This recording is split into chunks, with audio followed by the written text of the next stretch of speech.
This is a firestorm moment, Del, and it has arcs and tentacles throughout our entire genetic memory in America when we're searching for justice when it comes to the poisoning of our children and our families and our communities. And I want to paint a picture here because we've been down this road before, and I hope everyone pays attention. So I want to look at New York Times. This was just this December, just almost a couple months ago here. And New York Times wrote this article, and they said the war over a weed killer might be headed to the Supreme Court. Well, we know it is now in the Supreme Court, but it quotes the CEO of Barron here, and he says this: "The stakes could not be higher as the misapplication of federal law jeopardizes the availability of innovative tools for farmers and investments in the broader U.S. economy." So he's saying this Supreme Court case, these lawsuits, are threatening the tools of farmers and the very economic viability of the United States. So I want to say this arc of justice has a long memory, and we've been down this road before. Lobbyists have stabbed American children and families in the back when it came to their health before, and it looked like this. In 1984, early 80s, we had headlines that looked really similar to what I just read you. Look at this one, 1984. Fear of lawsuits prompts DPT vaccine shortage and rationing. They're saying all these lawsuits these vaccine manufacturers are receiving, we may have some vaccine shortage. We have to ration vaccines. There's going to be outbreaks. Here's another one, same time frame. Vaccine liability threatens supplies. Well, I want to take the executive order Trump just signed last week on glyphosate. Look at the wording. It's the exact same thing. The same wording, ensuring an adequate supply of glyphosate-based herbicides, and the chemical manufacturers want legal immunity from the harms their products cause. We've seen this before. It was 1986. Ronald Reagan was the president, and this is the bill he signed. National Childhood Vaccine Injury Act. You go into this bill and it says this: provides that no vaccine manufacturer shall be liable in a civil action for damages arising from a vaccine-related injury or death resulting from unavoidable side effects. These shots are unavoidably unsafe, but the government and the manufacturers, they're not going to be held liable. And Jeffrey, just to that point, and this is so critical, right? You know, the art of war, know your enemy, know their strategy. We've seen this strategy, so we know how this playbook has been written.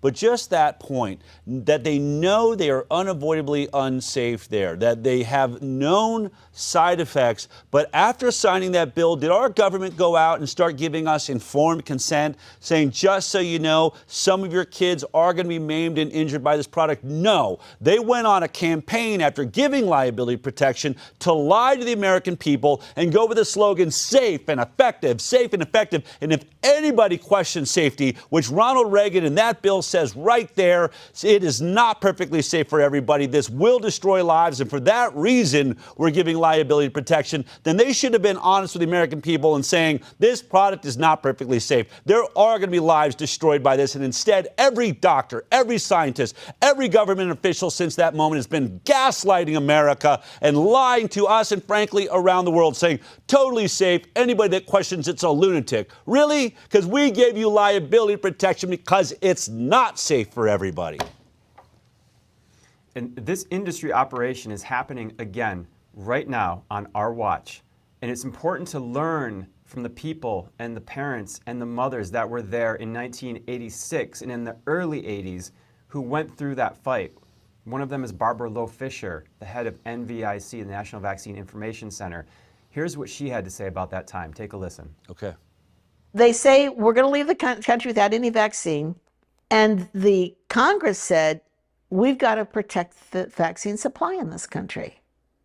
And they said to Jeff, you can come to the table and fight for what you think the parents and the children should get. Or you can not come to the table. But we're going to pass this legislation to protect the vaccine supply. And we're going to do it with or without you. So we said, we'll come to the table, but there's three things. We will never agree to complete liability protection for doctors or for manufacturers. Number two, if you're going to protect the vaccine supply, you have to protect the children by safety provisions. Safety provisions have to be part of this law. Equal emphasis. And the third, because they immediately went to a federal compensation program. We said if there's going to be a federal compensation program, it has to be an alternative to a lawsuit. In other words, parents can choose to either go to court or they can choose to get compensation. We understood they couldn't do both. Amazing when you look at that. And I think those are, we really need to think about what she just said. There's basically 3 provisions. Not one of those provisions ended up holding up. They wanted there still to be the right to sue outside of vaccine court. That ended up being taken away. It was the only way forward. All the safety measures disappeared, which was the heart of the lawsuits that started the Informed Consent Action Network. As you know, those were the first lawsuits against FDA, CDC, NIH. We proved they never did the safety measures. They never put forward the task force that was supposed to improve these products. Nothing happened. There was no improvement of the product, just a total gaslighting of America and the poisoning of America and a ramp up of the amount of vaccines that were then forced on our kids through mandate. It actually increased the toxic level into our children. And so I think as we look at this right now, let's not make the same mistake. I think Vani Hari's right. We're not going to send 5 parents in to negotiate some part of this that'll be okay for America. We're going to stand as one loud body as we should have back in 1986 outside the halls of justice. I think we have to stand up, shout, and make sure that our voices are heard, that we are not going to accept this here in this country. Adele, this goes beyond glyphosate. So right now, lobbyists are leveraging the midterms to drive a wedge between Trump and the MAHA-focused agenda that Kennedy brought in that really propelled Trump into the presidency. Without Kennedy, clearly, Trump would not be sitting as a president right now. And this is no clearer than in this Political article from just a couple days ago. And listen to this. It's literally framed by lobbyists. The entire article is a victory lap by the lobbyists. It's titled, RFK Jr.'s days of going wild on health may be over. They say this about RFK Jr. For Washington lobbyists, the move was an early glimpse of how midterm realities are forcing the administration to shift away from Kennedy's anti-vaccine and anti-chemical plans. Instead, the agricultural and pharmaceutical industries he's long targeted are breathing a sigh of relief as the White House signals it's reining in Kennedy's attacks on their products and tasking him with touting healthy eating and the President Trump's efforts to cut drug prices and deals. Kennedy's not there and Trump are not there, so lobbyists can breathe a sigh of relief. But I want to go on. And then it goes on to say they actually get quotes from lobbyists. So they're running circles and victory laps in this thing. This guy says, picking on farmers. Now, they're talking about trying to get this harmful chemical, glyphosate, out of our food supply, trying to get the lawsuits and get people that were damaged by this to make sure they don't have immunity to keep doing this. This is what they say, picking on farmers. That's how they frame that. That's the base of your party, said Sam Goldig, managing partner at CGCN, a Republican lobbying shop that has worked for food maker Kraft Heinz. You don't want to mess with that before an election. So that's the kind of conversation Trump's getting in his ear. But then it goes on to say this. Drug makers and manufacturers of chemicals, including pesticides, are some of the biggest spenders in Washington, typically outpacing food makers. The Pharmaceutical Research and Manufacturers of America, which represents brand name drug makers, spent nearly $38 million on lobbying last year, its highest on record. The American Chemical Council, meanwhile, spent almost $19 million last year. These are not mom and pop farmers. This isn't your local person at your down the road selling you eggs. These are big ag. This is the biggest of chemical manufacturers, big pharma manufacturers. They're attempting to essentially bubble wrap Washington at this point and the president and insulate him from the American people and the MAHA focus. So when we talk about polls, the midterms are coming right around the corner, and there's a lot of polling you're going to see out there right now. And so they're trying to get the pulse check of the American public and also influence the elections at the state levels. Here's one of them that's coming up, and they can be deceptive. Polling agencies should be unbiased. Listen to this polling agency. This is the intro before they even present the data that they polled from. They say this: in the districts that will decide the control of the House of Representatives next year, Republican and Democrat candidates who support eliminating long-standing vaccine requirements will pay a price in the election. It goes on to say vaccine skepticism is bad politics. All right, well, so much for unbiased. Let's look at their questions they're asking the respondents. The respondents were asked, what do you think about this? Please tell us whether you agree or not. Do vaccines save lives? They also say vaccines are the best defense against many infectious diseases. There's no nuance there. There's no room for Maybe they save lives sometimes, but what about safety? We'd like to see more safety. We wouldn't like mandates. We don't like those things. No room for nuance. So these are crafted. These polls are crafted. But at the same time, we really know which way is going. Despite the media trying to divide us, despite lobbyists trying to paint pictures or polling companies trying to paint pictures, America is actually more united than they try to tell us that we are. So here is a 2025 Gallup poll going right into this year. And it talks, they're asked what your view of business sectors in the US are. And you can see a list of business sectors there. Look at the bottom. Pharmaceutical industry and the federal government, least favorite businesses, in the negatives. And clearly federal government's in Washington, and they're being assaulted by pharmaceutical lobbyists. This is not America. This is not the American people, what they wanted. And now let's continue. This is a Brownstone Institute article by Jeffrey Tucker, what the polls say about the pharmaceutical industry and vaccines. And you can see that it starts right out. Public confidence, here's another way of putting it. In key U.S. institutions, you can see pharma right there, down from the year 2000, 60% of people loved big pharma. Now it's 28% in 2025 compared to other industries. But now let's go to some real polling. Here is a poll that everyone should pay attention to. This green, the green spot right there, represents giving families a choice. People said families should have a choice when they responded to this in their vaccination decisions.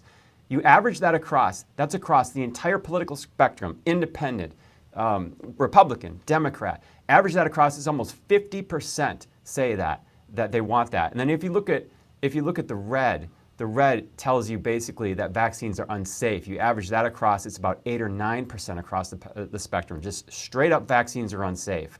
But here's the real slam dunk, the home run, the closest to a sure thing in an uncertain political environment.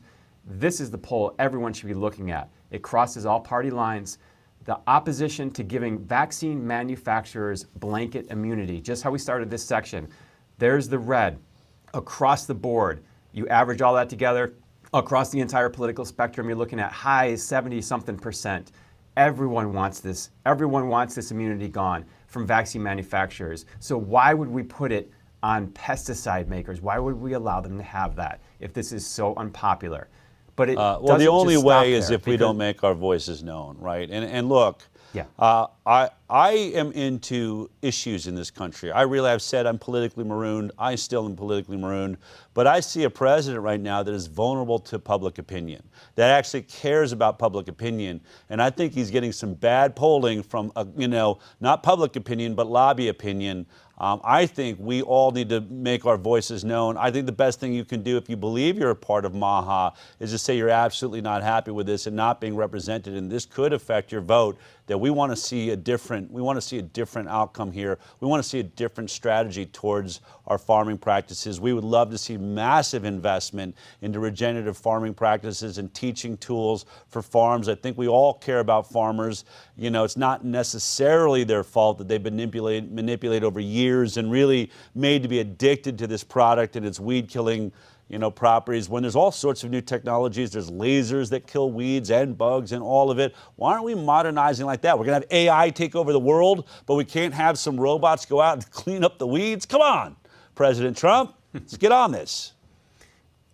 And the lobbyists, my message, the lobbyists will speak for you if you don't speak for yourself. Amen. And that's at the federal level and that's at the state level. So I present this not to demoralize, but to show people that it's time to get involved. It's really time to stand up and do this, whether it's phone calls, emails, however you want to activate. Because it's not just glyphosate, it's not just vaccines. Lobbyists are already rolling back what we reported as MAHA victories in the past.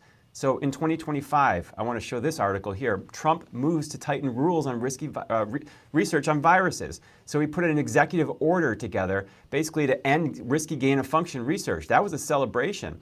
And right after he did that, you had the National Institutes of Health. They already began terminating networks aimed at stopping these pandemics before they start. They tried to frame it as a bad thing. This is the Center for Research in Emerging Infectious Disease. This was a Tony Fauci-led initiative.